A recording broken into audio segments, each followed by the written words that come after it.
Alors, aux 5000 tuyaux de cet orgue-casaman peuvent s'ajouter aussi d'autres tuyaux, puisqu'il y a d'autres tuyaux qui se trouvent être dans les arcades des galeries du côté du chœur.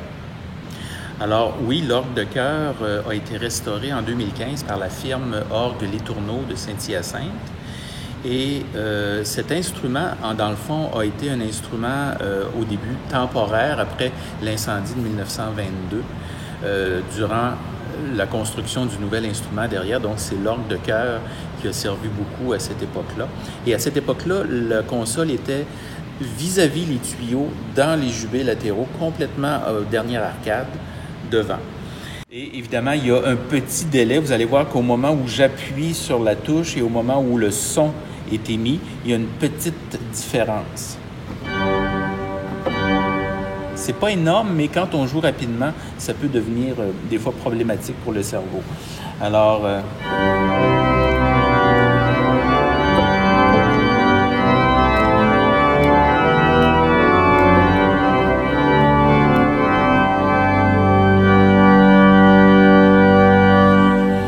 d'ici, on a un petit peu l'impression que c'est un peu lointain. Évidemment, il y a toute la longueur de la cathédrale qui nous sépare des tuyaux de devant.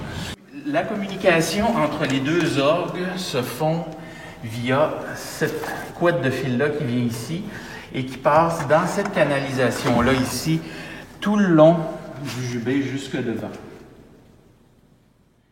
Je peux faire une alternance entre les deux. Attendez, ici comme ça.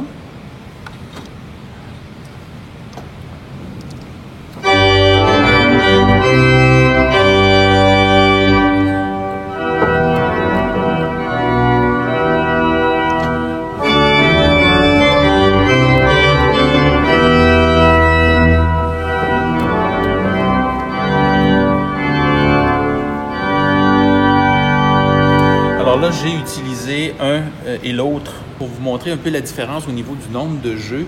Ici, on a 70 jeux sur 4 claviers et l'orgue de chœur, on a 31 jeux sur 2 claviers.